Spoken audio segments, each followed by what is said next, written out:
जय श्री राम, जय हनुमान बाबा की। और मैं आपका फिर से स्वागत करता हूँ संपूर्ण सृष्टि ज्ञान चैनल में। और आज हम लोग ये समझेंगे कि कल्प का मतलब क्या होता है। तो आइए चलिए शुरू करते हैं। जय श्री राम, जय हनुमान बाबा की। देखिए कल्प के दो मतलब होते हैं संस्कृत में। एक होता है रिचुअल मतलब धार्मिक संस्कार, और दूसरा मतलब होता है अ लॉन्ग टाइम पीरियड, मतलब एक लंबी समय की अवधि। तो यहाँ पर जो हम लोग कल्प की बात करने जा रहे हैं वो एक लंबे समय की अवधि को लेकर चल रहे हैं हम लोग। तो एक कल्प जो होता है ये एक ब्रह्मा जी का एक दिन है। मतलब एक दिन मतलब जो ब्रह्मा जी का जो दिन का मतलब सुबह है, सुबह और शाम मिलाकर एक कल्प हो गया यहाँ पर। और रात को एक और कल्प हो जाता है। तो एक कल्प का मतलब हो गया ब्रह्मा जी का सुबह और शाम मिलाकर जो समय होता है वो ब्रह्मा जी के लिए एक कल्प के बराबर होता है। और जो पूरी रात होती है ब्रह्मा जी के लिए वो दूसरा कल्प होता है। ये तो स्पष्ट हो गया। तो अब हम देखिए एक कल्प होता क्या है। तो हमने कहा कि एक कल्प मतलब ब्रह्मा जी का सुबह और शाम मिलाकर एक कल्प होता है।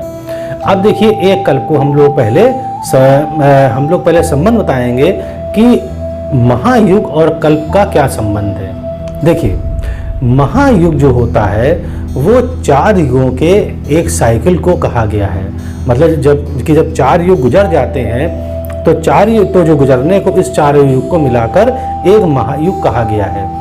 तो अगर चारों युगों को, 4 युग कौन कौन से होते हैं मालूम है आपको। पहला है सतयुग, फिर है त्रेता युग, फिर है द्वापर युग और फिर होता है कलयुग। तो इन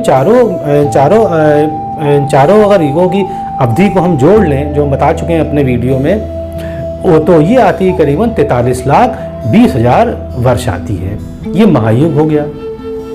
तो महायुग जो होता है वो 43,20,000 वर्षों का होता है। अब इस महायुग को हम कैसे कन्वर्ट करेंगे कल्प में। इस महायुग की अवधि को आप गुणा कर दीजिए 1000 या 1000 से, तो ये आ जाएगा 4 अरब 32 करोड़ साल। तो एक कल्प जो होता है वो 4 अरब 32 करोड़ साल का होता है या 1000 महायुगों का होता है। ये तो स्पष्ट हो गया। अब देखिए हम फिर बता दें आपको, जो 4 अरब 32 करोड़ साल है इसका मतलब ये है कि ये ब्रह्मा जी की सुबह और ब्रह्मा जी के शाम को मिलाकर कैलकुलेट किया है। मतलब सुबह और शाम मिला के ब्रह्मा जी का इतना समय होता है जिसको एक कल्प कहते हैं। तो 4 अरब 32 करोड़ वर्षों का सुबह और शाम मिलाकर ये ब्रह्मा जी का होता है। ये तो स्पष्ट हो गया। आगे चलते हैं। अब देखिए मनवंतर को हम कैसे संबंधित करेंगे कल्प से।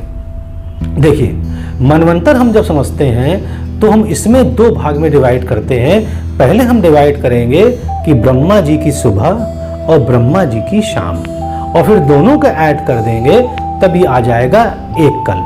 अब देखिए कैसे करते हैं, आइए चलिए शुरू करते हैं हम लोग। अब क्या होता है कि जो एक मनवंतर होता है वो 71 महायुग के बराबर होता है। अब हम बताते हैं आपको कि मनवंतर जो है 71 इंटू महायुग के बराबर होता है। मतलब 71 गुणा कर देंगे महायुग से तो एक मनवंतर आ जाएगा। तो एक महायुग होता है 43,20,000 सालों का। तो आप 71 को मल्टीप्लाई या गुणा करिए 43,20,000 वर्षों से, तो ये आ जाएगा आपका 30,67,20,000। इंग्लिश में कहें तो 30,67,20,000। ये मनवंतर इतने वर्षों का होता है। तो मनवंतर कितने वर्षों का हुआ? 30 करोड़ से आपका 67 लाख और 20,000 ईयर्स का हो गया।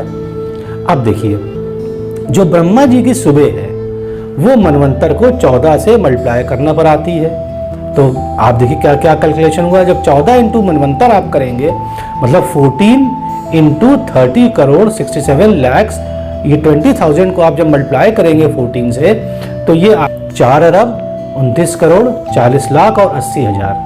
अब देखिए ब्रह्मा जी की शाम कैसे निकालेंगे आप जो 1000 इंटू महायुग आपने किया था, जो कल्प था, उसको आप माइनस कर दीजिए इस जो हमने 14 इंटू मनवंतर किया है।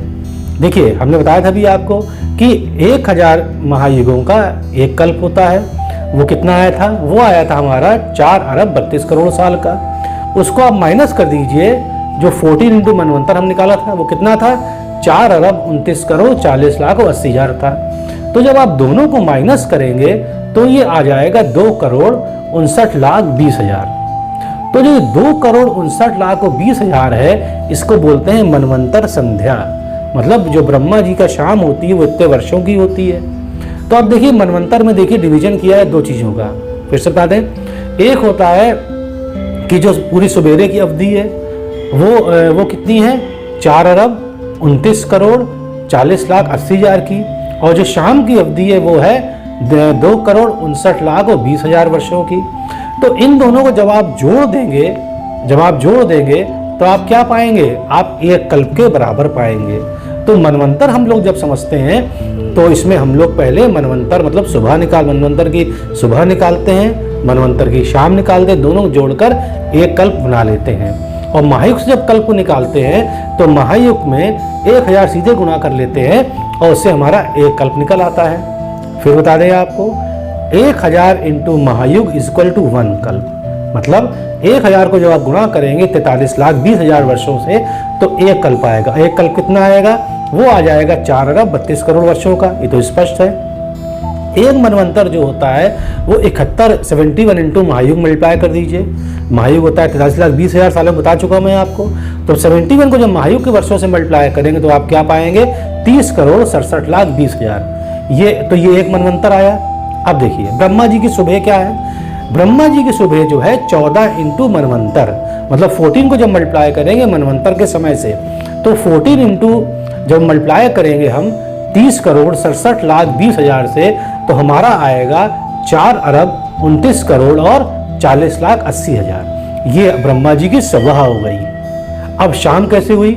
जो कल्प निकाला था हमने वहां पर 1000 महायुग करके उसको माइनस कर दीजिए इस 14 इंटू मनवंतर को, तो ये आ जाएगा 2 करोड़ 59 लाख या 59 लाख 20 हजार 20,000। तो ये शाम हो गई ब्रह्मा जी की।